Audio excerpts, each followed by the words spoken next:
بس اتنی سی بات اور کر لیتے ہیں کہ فرشتوں کا جو مادہ تخلیق ہے وہ نور ہے. یہ بات ہم کو حدیث سے پتہ چلتی ہے. خنک نور سے، ٹھنڈے نور سے اللہ نے بنایا ہے. فرشتے کریٹڈ لائٹ ہیں، ٹھیک ہے. اللہ بھی اپنے آپ کو نور سے تشبیہ دیتا ہے. اللہ نور السماوات والارض. اللہ نور ہے آسمانوں اور زمین کا، تو اللہ ان کریٹڈ لائٹ ہے. اللہ تخلیق نہیں کیا گیا، فرشتے مخلوق ہیں، کریٹڈ لائٹ ہیں. خنک نور سے اللہ نے ان کو بنایا ہے. ابلیس کا مادہ تخلیق آگ ہے، تو ایک نوری مخلوق ہے، ایک ناری مخلوق ہے، اور بیچ میں ہم لوگ ہیں، خاکی مخلوق. تو اگر انسان اپنے اندر وحی کا نور جذب کرتا رہے، قطرہ قطرہ قطرہ قطرہ، تو اس کا دل دماغ پر نور پر سکون ہو جاتا ہے، اس کا ایمان بڑھنے لگتا ہے. اللہ کی اطاعت کرے، سنت کی اطاعت کرے، نورانی ہو جاتا ہے وہ. اور اتنا نورانی ہو جاتا ہے کہ فرشتے اس سے دوستی کر لیتے ہیں، اس کے ساتھ رہتے ہیں، اس کی مغفرت کی دعائیں مانگتے ہیں. آگے ہم پڑھیں گے انشاءاللہ سورۃ المومن میں کہ اللہ کے جو تخت کے گرد فرشتے ہیں، حملۃ العرش جو فرشتے ہیں، وہ اللہ کے عرش کا طواف کرتے رہتے ہیں اور مومنوں کے لیے دعائیں مغفرت کرتے رہتے ہیں. اتنی فکر ہے ان کو. تو آپ دیکھیں ایمان کیا چیز ہے کہ عرش سے فرش کا فاصلہ ہی ختم ہو گیا. آسمانی مخلوق جو ہے زمینی مخلوق کے لیے دعائیں کرتی ہے، اور پھر فرشتے ان کے ساتھ رہتے ہیں. اور جو نیک خیالات دل میں آتے ہیں، ان میں بھی بعض دفعہ فرشتوں کا ہاتھ ہوتا ہے. دل میں نیک باتوں کا، نیک خیالات کا القاء کر دیتے ہیں اور ان کو پروان چڑھانے میں مددگار ہوتے ہیں. نیک خیالات کو عمل میں لانے کی حوصلہ افزائی کرتے رہتے ہیں. جنت کے راستوں پر چلنا آسان ہو جاتا ہے. طہارت کا خیال رکھنا، حیا کا خیال رکھنا، یہ چیزیں انسان کو فرشتوں کی دوستی کی طرف لے جاتی ہیں. اور جو انسان گناہوں پر گناہ کرتے چلے جاتے ہیں تو شیطانوں کے ٹولے آ کر ان کے گرد جمع ہو جاتے ہیں، ان کے گھروں میں آ کر بس جاتے ہیں. شیطان اٹھتے ہیں، بیٹھتے ہیں ان کے ساتھ، کھاتے ہیں پیتے ہیں ان کے ساتھ. ان کی زندگی سے تھوڑا بہت بھی جو نور ہوتا ہے وہ بھی نکال کے باہر کہیں کر دیتے ہیں. گناہوں کے اور معصیت کے گپ اندھیرے جو ہیں وہ ایسے لوگوں کی زندگیوں میں چھا جاتے ہیں. گندگی چھا جاتی ہے ان کے اوپر. کوئی طہارت کا، پاکیزگی کا کوئی خیال نہیں ہوتا. نہ وضو، نہ غسل، نہ پاکیزگی، بے حیائی، بے شرمی، حرام کا آنا جانا گھر کے اندر، گناہ گار لوگوں کی صحبت. ان اندھیروں میں پھر وہ گھر جاتے ہیں. اور یہ بات سورۃ الزخرف میں آتی ہے آیت 36 میں کہ وَمَن يَعْشُ عَن ذِكْرِ الرَّحْمَنِ نُقَيِّضْ لَهُ شَيْطَانًا فَهُوَ لَهُ قَرِينٌ. جو شخص رحمان کے ذکر سے غفلت برتتا ہے، ہم اس پر ایک شیطان مسلط کر دیتے ہیں اور وہ اس کا رفیق بن جاتا ہے. سورۃ الشعراء میں آتا ہے آیت 222 میں هَلْ أُنَبِّئُكُمْ عَلَى مَنْ تَنَزَّلُ الشَّيَاطِينُ. اے لوگو، کیا میں تم کو بتاؤں شیطان کس پر اترا کرتے ہیں؟ تنزل علی کل افاک اثیم، ہر جھوٹے گناہ گار پر اترا کرتے ہیں. پھر انسان کا حال یہ ہوتا ہے کہ نیکی اور گناہ کی تمیز بھی اٹھ جاتی ہے، دل سیاہ ہو جاتے ہیں اور مکمل اندھیرا چھا جاتا ہے زندگیوں میں، اور وہ اپنی زندگی کے انجام کو پہنچ جاتے ہیں اسی حال میں. تو یہ جو انسان کے اندر بھولنے کا مسئلہ ہے، اللہ نے اس کا علاج فرما دیا ہے ذکرہ کے ذریعے سے. نسیہ کا علاج ہے ذکرہ. ہماری حفاظت کے لیے اللہ نے قرآن کو نازل فرما دیا. ہم بار بار بھولتے ہیں، اللہ بار بار یاد دلاتا ہے. شیطان بار بار بھلواتا ہے، رحمان بار بار یاد دلواتا ہے. تو یہاں بھی ہم سے کہہ دیا گیا کہ دیکھو بھول مت جانا اپنے اس دشمن کو. تمہارے ماں باپ کو بھی اس نے کتنا پریشان کیا تھا، یہ تمہارا بھی دشمن ہے، عزم کر کے بیٹھا ہے تمہاری دشمنی کا. فَقُلْنَا يَا آدَمُ إِنَّ هَذَا عَدُوٌّ لَكَ وَلِزَوْجِكَ فَلَا يُخْرِجَنَّكُمَا مِنَ الْجَنَّةِ فَتَشْقَىٰ. اس پر ہم نے آدم سے کہا، دیکھو یہ تمہارا اور تمہاری بیوی کا دشمن ہے، ایسا نہ ہو یہ تم کو جنت سے نکلوا دے اور تم مشکل میں پڑ جاؤ. ان لک الا تجوع فیہا ولا تعرا وانک لا تظمأ فیہا ولا تضحا. یہاں تو تمہیں یہ آسائشیں حاصل ہیں کہ نہ بھوکے ننگے رہتے ہو، نہ پیاس اور دھوپ تم کو ستاتی ہے. تو فرمایا دیکھو یہ شیطان تمہارا دشمن ہے، کہیں تم کو یہاں سے نکلوا نہ دے تو تم مشکل میں مشقت میں پڑ جاؤ گے. تشقا کا لفظ ہم نے سورہ طٰہٰ کے شروع میں بھی پڑھا تھا. شقاوت لفظ بھی اسی سے بنا ہے، بدبختی، تشقا. آخرت کے لیے اگر یہ لفظ آئے تو معنی ہوتے ہیں بدبختی، بد نصیبی. اور دنیا کی شقاوت یہ ہے کہ انسان جسمانی مشقت میں، مصیبت میں پڑ جائے. دنیا میں تو یعنی ہم دیکھتے ہیں کہ انسان کو بڑی محنت مشقت کرنی پڑتی ہے روٹی کپڑا مکان کے لیے، لیکن جس جنت میں رکھا تھا آدم علیہ السلام کو اور ان کی بیوی کو، تو وہاں روٹی کپڑا مکان یہ ساری ذمہ داری خود میزبان کے اوپر تھی. آن دا ہاؤس جس کو ہم کہیں، فوڈ شیلٹر اینڈ کلودنگ سب اللہ نے مہیا کر رکھا تھا. لیکن جب جنت سے نکلے تو ظاہر مشقت کا تو شکار ہوئے.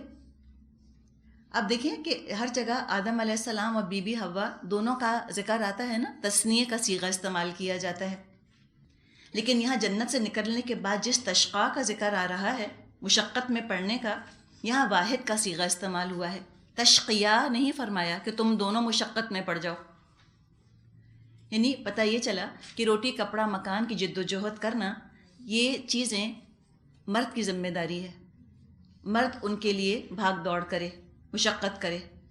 عورت کو ان چیزوں میں تھکنے کی قطعاً کوئی ضرورت نہیں. تو یہ تو ہے نا گڈ نیوز کہ عورتوں کو جاب نہیں کرنا، مرد کھلائیں، ان کی ذمہ داری ہے.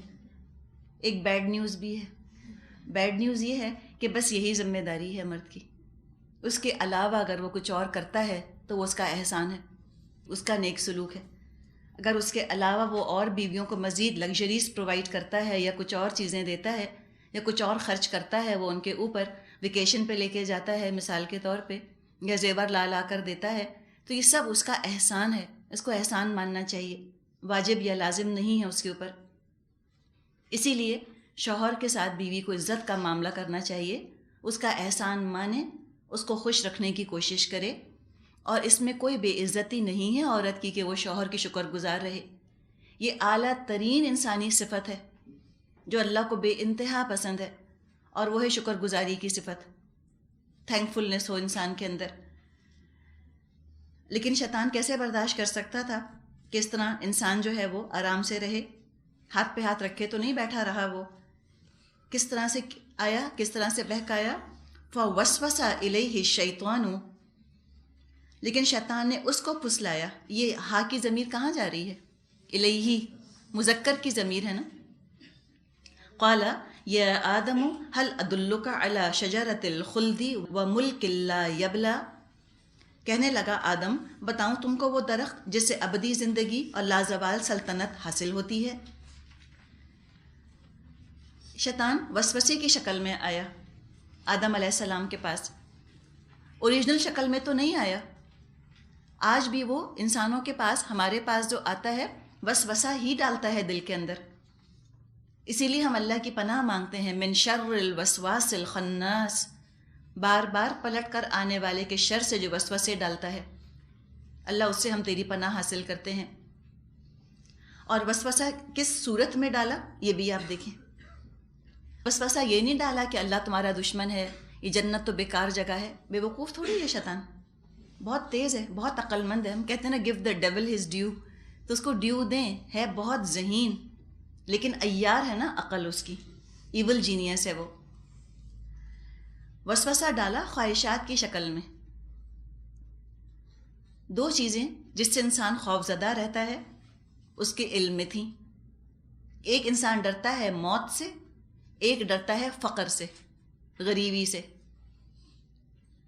اس نے کہا ایسا درخت بتاؤں کہ تم کو نہ موت آئے گی اور نہ تم کبھی غریب ہوگے، مراد شجرۃ الخلد، ایسا درخت جس کا پھل کھا لو ہمیشہ زندہ رہو، اور وہ ملک لا یبلا، ایسی مملکت کہ جس کو کبھی زوال ہی نہیں آنا. یہ دو خواہشات انسان کے اندر کھبی ہوئی ہیں، انسان کی فطرت کے اندر، اور انہی کا علاج قرآن کرتا ہے۔ اللہ نے جو جنت اب ہم کو دی ہے انشاءاللہ، جو اب انسانوں کو ملے گی، اس میں خلد کا داخلہ ہے، خالدین فیہا، کبھی موت نہیں آنی، اور وہاں پہ بادشاہت بھی ایسی جو ہمیشہ قائم رہے، کبھی فقر فاقہ نہیں آنا اس جنت کے اندر۔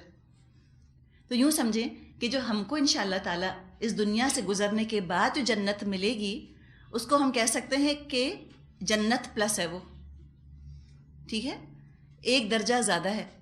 آدم علیہ السلام تو جس جنت میں تھے وہاں سے تو نکلنے کا بھی خدشہ تھا، وہاں تو ان کو یہ بھی نہیں پتا تھا کہ ہمیشہ ہمیشہ یہاں زندہ رہوں گا۔ اللہ تعالیٰ نے شیطان کے ان فتنوں کا بھی علاج فرما دیا، ہماری انسیکیورٹیز کو بھی ختم کر دیا۔ اب جس جنت میں رہو گے ہمیشہ رہو گے، اور کیا حال ہوگا؟ اذا رأیت ثم رأیت نعیما وملکا کبیرا، جہاں دیکھو گے تم دیکھو گے نعمتیں ہی نعمتیں ہیں، اور عظیم مملکت کا سامان ہے، حسین ترین ہے، کچھ نہیں وہاں پہ فنا ہونے والا۔ لیکن خواہشات ہی کو بھڑکایا نا، جنت میں سب کچھ تھا آدم علیہ السلام کے پاس، اس نے مزید خواہشات پوری کی، ضروریات بھی پوری ہو رہی تھیں، خواہشات بھی پوری ہو رہی تھیں، لیکن اس نے اور مزید تمنائیں پوری کروانے کی فکر میں مبتلا کر دیا۔ اب کیا ہوا؟ جب ان تمناؤں کی تکمیل میں لگے، جنت ہاتھ سے چلی گئی، کچھ بھی نہ پاس پلے رہا۔ تو آج اگر ہم خواہشات کے پیچھے چل پڑتے ہیں تو کیا یہ چیز ہم کو جنت میں لے جائے گی؟ کبھی نہیں لے جائے گی۔ اسی خواہش نے جنت سے نکلوایا ہے، اسی خواہش پر قابو پا کر لگام دے کر وہاں داخل ہوں گے۔ وَأَمَّا مَنْ خَافَ مَقَامَ رَبِّهِ وَنَهَى النَّفْسَ عَنِ الْهَوَىٰ فَإِنَّ الْجَنَّةَ هِيَ الْمَأْوَىٰ، اور جو ڈرا اپنے رب کے سامنے کھڑے ہونے سے اور اپنے نفس کو اس نے روکا ہوا سے، ناجائز خواہشات سے، تو بے شک جنت اس کا ٹھکانہ ہوگی۔ تو ہماری تسلی کے لیے جنت کی صفت بار بار آتی ہے، خالدین فیہا ابدا۔ تو بار بار آتا رہا، بار بار وہ وسوسہ ڈالتا رہا، خواہش کو ابھارتا رہا، یہاں تک کہ اس غلطی کا شکار ہو گئے آدم علیہ السلام۔ اچھا، یہاں بھی آپ دیکھیں، یہ وہ مقام ہے قرآن کا کہ جہاں پر صرف ذکر آیا ہے آدم علیہ السلام کا، باقی تو جو پاپولر لٹریچر ہے دنیا کا، بائبل وغیرہ میں جو بات آئی ہے، اس میں تو الزام عورت کے اوپر آتا ہے نا، کہ پہلے وہ بی بی حوا کو لے گیا۔ ٹپیکل تصویریں دکھاتے ہیں، ایک درخت ہے اور ایک سانپ اس پہ لپٹا ہوا ہے، اور وہ سانپ جو ہے وہ سیب آفر کر رہا ہے، اور وہ کہتے ہیں کہ بی بی حوا کی وجہ سے انسان گناہ کا شکار ہوا اور جنت سے نکالا گیا۔ تو ایک مشکل عورت کی لے کر ہے، ایو سے ہی لفظ ایول بنا دیا انہوں نے، کہ یہ تو ہے ہی ایول، یہ تو ہے ہی برائی کا حکم دینے والی، اور مرد کے زوال کا باعث عورت بنتی ہے۔ یہاں پر کلیئر بتا دیا گیا کہ کوئی قصور نہیں تھا عورت کا، اس نے ٹارگٹ ہی کیا تھا آدم علیہ السلام کو۔ اور یہ حقیقت ہے کہ جس گھر میں شوہر دیندار ہو، گھر والوں کا دین پہ چلنا آسان ہوتا ہے، اور جس گھر میں شوہر دیندار نہ ہو، وہاں گھر والوں کا دین پہ چلنا بڑا ہی بھاری بوجھل مشکل ہو جاتا ہے۔ تو اولین ذمہ داری تو بہرحال مرد کی ہے، کوئی شک نہیں اس کے اندر، اس لیے کہ وہ حاکم ہے، وہ قوام ہے۔ بڑی سخت اس سے پوچھ ہوگی اللہ کے ہاں کہ تم نے اپنے گھر والوں کو کس راستے پہ چلایا تھا، بتاؤ۔ تو یہاں پر آدم علیہ السلام ہی کا ذکر ہے۔ آدم علیہ السلام کو وہ یہ لالچ دے رہا ہے کہ ہمیشہ کی زندگی تم کو میں دلوا دیتا ہوں، ہمیشہ کی بادشاہت دلوا دیتا ہوں۔ اب ہو سکتا ہے آدم علیہ السلام نے سوچا ہو کہ بیوی کے بغیر ہمیشہ کی زندگی کس کام کی، تو کیوں نہ اس کو بھی پھل کھلا دوں، دونوں کھا لیں تو دونوں ہمیشہ رہیں۔ تو بیگم سے کہا چلو تم بھی آ جاؤ، دونوں مل کر کھاتے ہیں۔ تو پھر کیا ہوا؟ فَأَكَلَا مِنْهَا، دونوں نے پھل کھا لیا۔ فَبَدَتْ لَهُمَا سَوْآتُهُمَا وَاتَّفِقَا يَخْصِفَانِ عَلَيْهِمَا مِنْ وَرَقِ الْجَنَّةِ، نتیجہ یہ ہوا کہ فوراً ہی ان کے سطر ایک دوسرے کے آگے کھل گئے اور لگے دونوں اپنے آپ کو جنت کے پتوں سے ڈھانکنے۔ وَعَصَىٰ آدَمُ رَبَّهُ فَغَوَىٰ، آدم علیہ السلام نے اپنے رب کی نافرمانی کی اور راہ راست سے بھٹک گئے، یعنی شیطان نے ان کو اغوا کر لیا۔ پھر کیا ہوا؟ ثُمَّ اجْتَبَاهُ رَبُّهُ فَتَابَ عَلَيْهِ وَهَدَىٰ، پھر اس کے رب نے اس کو چن لیا اور اس کی توبہ قبول کی اور اس کو ہدایت بخشی۔ وجہ یہ ہے کہ ان کے اپنے دل کے اندر ندامت تھی، شرمندگی تھی. پھر دیکھیں فطرت کے اندر ہے نا، انسان کی فطرت میں یہ چیز شامل ہے کہ وہ اپنے رب کو راضی کرے، وہ رب کی اطاعت کرنا چاہتا ہے. غیر فطری ہے یہ چیز کہ رب کی اطاعت نہ کرے. فطرت کے اندر ہے رب کی اطاعت، لیکن خواہشات جو ہے نا، جو جبلت کے اندر خواہشات ابھرتی ہیں، جو اینیمل انسٹنکٹس ہیں، اگر ان کی زیادہ ہی پیروی کی جائے تو پھر یہ چیز انسان کو اللہ کی نافرمانی کی طرف لے جاتی ہے. وانٹس، خواہشات. تو وہاں پر جب ان کے دل میں احساس ندامت پیدا ہوا، اللہ کی ناراضگی پر وہ پشیمان ہوئے، اللہ کی ناراضگی کا جب ان کو پتہ چلا، ان کو افسوس ہوا، شرمندگی ہوئی، غم کا شکار ہو گئے اس سے کہ اللہ مجھ سے ناراض ہے. تو یہ انسان کی فطرت میں شامل ہے، اللہ کی ناراضگی سے ڈرنا، اللہ کو راضی رکھنے کی کوشش کرنا. تو یہی چیز اللہ کو پسند بہت ہے. یہی چیز دراصل ہے جو انسان کے دل میں یہ کیفیت پیدا ہوتی ہے شرمندگی، ندامت کی، جو اللہ کی مغفرت کو متوجہ کرتی ہے انسان کی طرف، اٹریکٹ کرتی ہے انسان کی طرف یہ چیز. تو اللہ بھی مہربان ہوا اور اللہ نے ان کو ہدایت دے دی. قال اهبطا منها جميعا بعضكم لبعض عدو فإما يأتينكم مني هدى فمن اتبع هداي فلا يضل ولا يشقى. اور فرمایا تم دونوں فریق یعنی انسان اور شیطان یہاں سے اتر جاؤ، تم ایک دوسرے کے دشمن رہو گے. اور اب اگر میری طرف سے تمہیں کوئی ہدایت پہنچے تو جو کوئی میری اس ہدایت کی پیروی کرے گا وہ نہ بھٹکے گا، نہ بدبختی میں مبتلا ہوگا. دنیا میں بھیج دیا انسان کو، اصل جگہ دنیا ہی تھی، بھیجنا یہی تھا. جنت میں رکھ کر تو خالی پہچان کروائی گئی ہے ازلی دشمن کی. تو دنیا میں سزا کے طور پہ نہیں بھیجا گیا. نہ انسان پیدائشی گناہ گار ہے، کنسیپٹ آف اوریجنل سن ہے ہی نہیں اسلام کے اندر.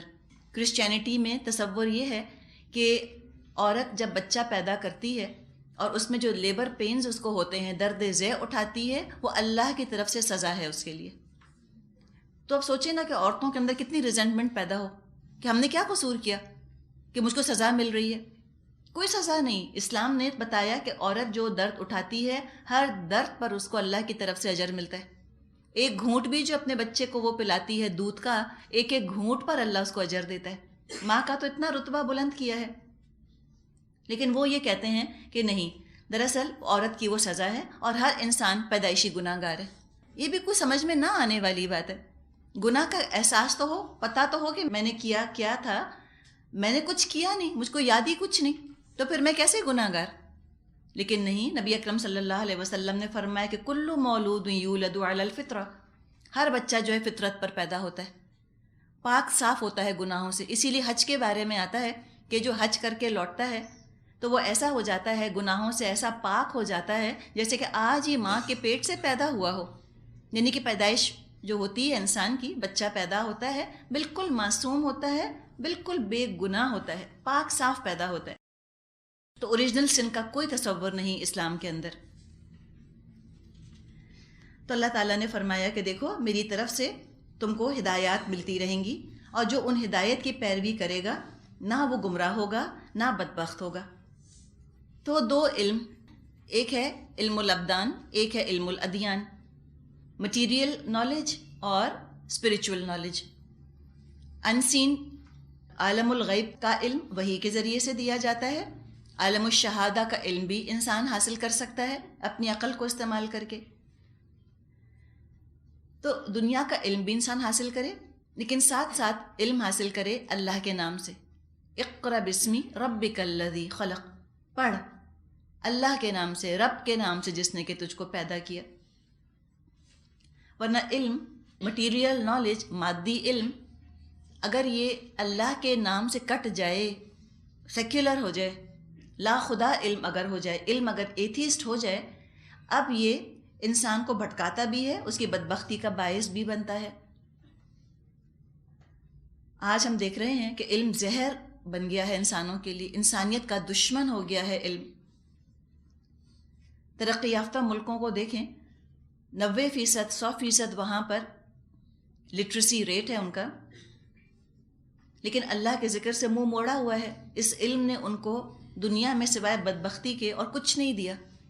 جتنا ان کا دنیاوی علم بڑھا، دنیاوی ترقی بڑھی، ٹیکنالوجی نے ترقی کی، سامان آسائش تو بہت آ گیا زندگیوں کے اندر، لیکن سکون نام کی چیز نہیں ہے.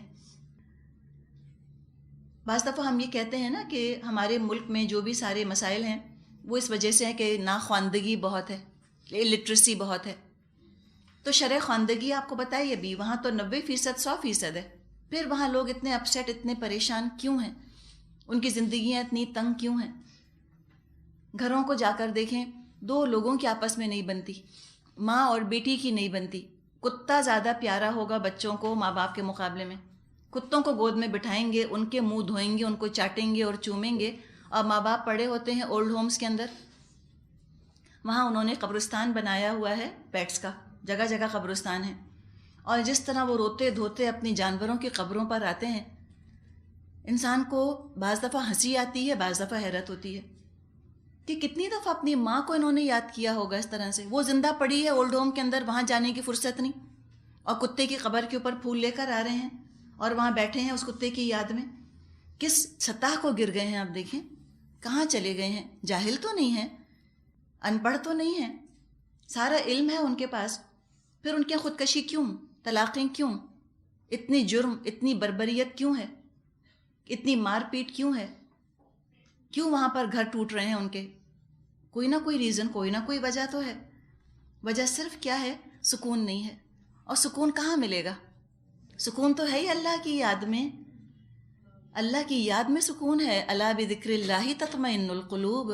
آگاہ ہو جاؤ، اللہ کی یاد سے اطمینان پاتے ہیں دل. حقیقت ہے کہ اللہ کا ذکر انسان کو خوش رکھتا ہے. خوشی جو لفظ ہے نا، خوشی، ہیپینس اور پیس، سکون، ٹرینکولیٹی، اطمینان، یہ چیزیں کہاں سے آئیں گی؟ بھٹک رہی ہے انسانیت ان چیزوں کی تلاش میں. دوائیں ایجاد کرتے ہیں، کبھی کچھ کرتے ہیں، کبھی کچھ کرتے ہیں. ایسی ایلیوسو چیز بن گئی ہے سکون، ہاتھ نہیں آ کر دیتی. تمام تر نعمتیں ہونے کے باوجود خودکشی کیوں کرتے ہیں؟ کیوں ڈباتے ہیں اپنے آپ کو شراب میں، یا کیوں ڈباتے ہیں اپنے آپ کو ڈرگس کے اندر؟ کیا اسکیپزم ہے؟ کیوں گھر ان کو کاٹ کھانے کو دوڑ رہے ہیں؟ کیوں نہیں تعلقات ان کے استوار رہتے آپس میں؟ اتنی طلاقیں، بے وفائی کے داغ کیوں ہیں آخر ان کے دلوں کے اوپر؟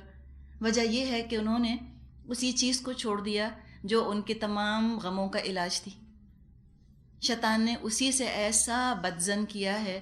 اس نے کہا کہ اللہ کا کلام چھوڑو گے، دین کو ڈیمولش کرو گے، تب تم اصل آزادی پاؤ گے. جو ہی اپنی حفاظت کو انہوں نے چھوڑا، فوراً شیطان کی غلامی میں چلے گئے. اور شیطان جتنا برا ماسٹر، جتنا برا خود غرض بے رحم مالک ہے، اس کا تو کوئی مقابلہ ہی نہیں. اتنا رحمان اللہ، اتنا رحمان رب، اتنا عطا کرنے والا، اتنا وہاب رب، اس کو چھوڑ دیا. اس سے ایسے بدگمان ہو گئے اور شیطان کی غلامی میں چلے گئے. تو ناس مار دیا شیطان نے، برباد کر دیا انسانوں کو شیطان نے. حقیقت ہے. تو یہی بات یہاں فرمائی، اللہ نے وارننگ دے دی تھی، وَمَنْ أَعْرَضَ عَنْ ذِكْرِي فَإِنَّ لَهُ مَعِيشَةً ضَنْكًا وَنَحْشُرُهُ يَوْمَ الْقِيَامَةِ أَعْمَى. اور جو میرے ذکر سے منہ موڑے گا، اس کے لیے دنیا میں تنگ زندگی ہوگی، اور قیامت کے روز ہم اس کو اندھا اٹھائیں گے. قال رب لما حشرتنی اعمی وقد كنت بصیرا قال كذلك اتتك آیاتنا فنسیتها وكذلك اليوم تنسى وكذلك نجزي من اسرف ولم يؤمن بآیات ربه ولعذاب الآخرة اشد وابقى. وہ کہے گا، پروردگار دنیا میں تو میں آنکھوں والا تھا، یہاں مجھ کو اندھا کیوں اٹھایا؟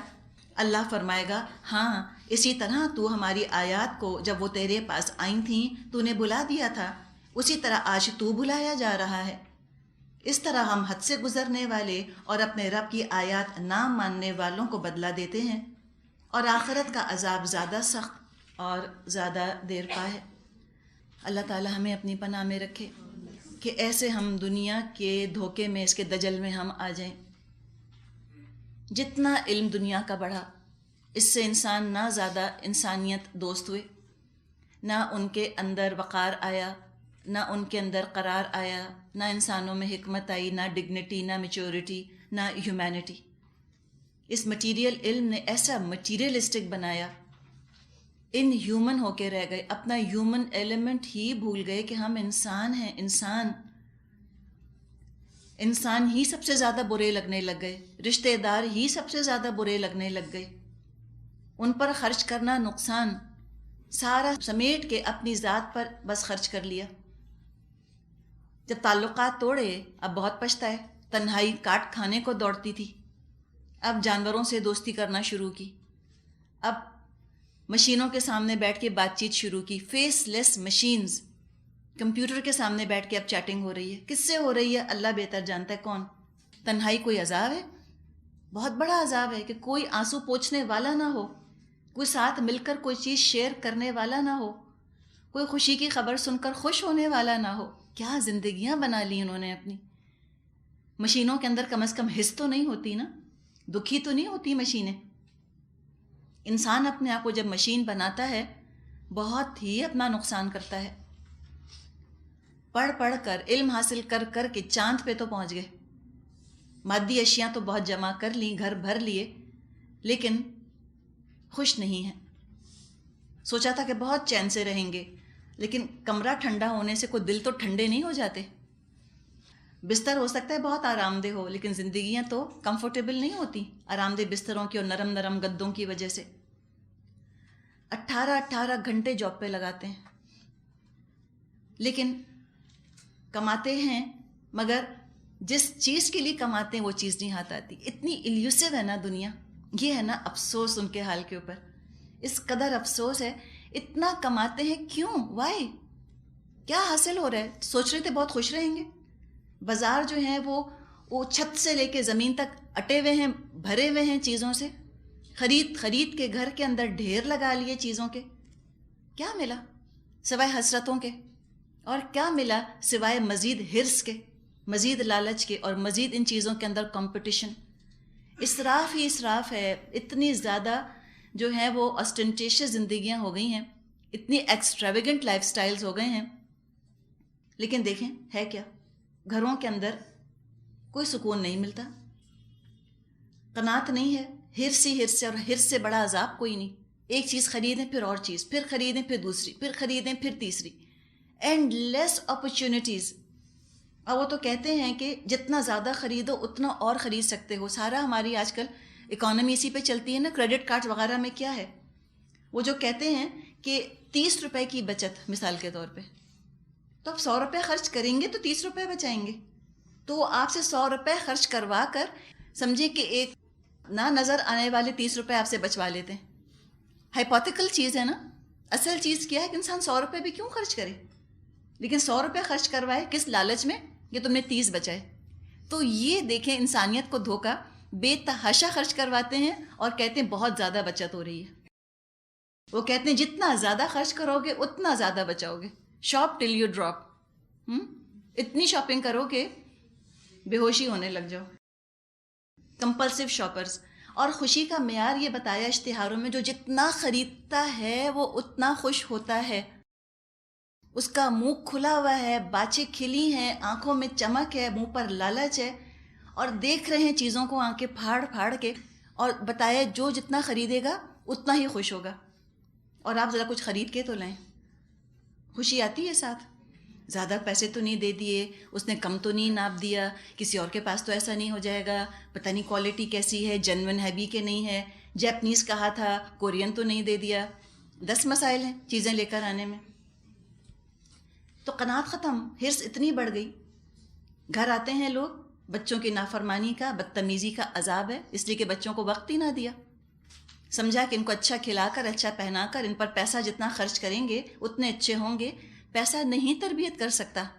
وہ ٹھنڈے ٹھنڈے نوٹ، وہ ٹھنڈے ٹھنڈے کوئنز، وہ کہاں محبت کی گرمی مہیا کر سکتے ہیں بچوں کو؟ تو ماں کی گود سے محروم ہو گئے، اس لیے کہ ماں کمانے نکل گئی، پیسہ کمائے گی نا، اور جب پیسہ کمانے نکلے گی تو 10 پیسے اپنے اوپر خرچ بھی کرنے ہوں گے، اور اتنا زیادہ جب وہ کامیاب اور اتنی ایکسپوز دنیا میں ہوگی، وہ 10 فتنوں کا بھی شکار ہوگی۔ تو مردوں کی غیرت بھی ختم ہوتی چلی جا رہی ہے۔ اب وہ کہتے ہیں if you cannot beat them join them۔ اور جب آپ ان کو کنٹرول نہیں کر سکتے قبول کر لیں. اب کہا کہ ہم بڑے براڈ مائنڈڈ ہیں, ہم نہیں مائنڈ کرتے, میں بیویاں افیئر چلائیں کوئی بات نہیں, اٹس دیئر رائٹ. اب وہ اس سے انوالو ہیں, وہ اس سے انوالو ہیں.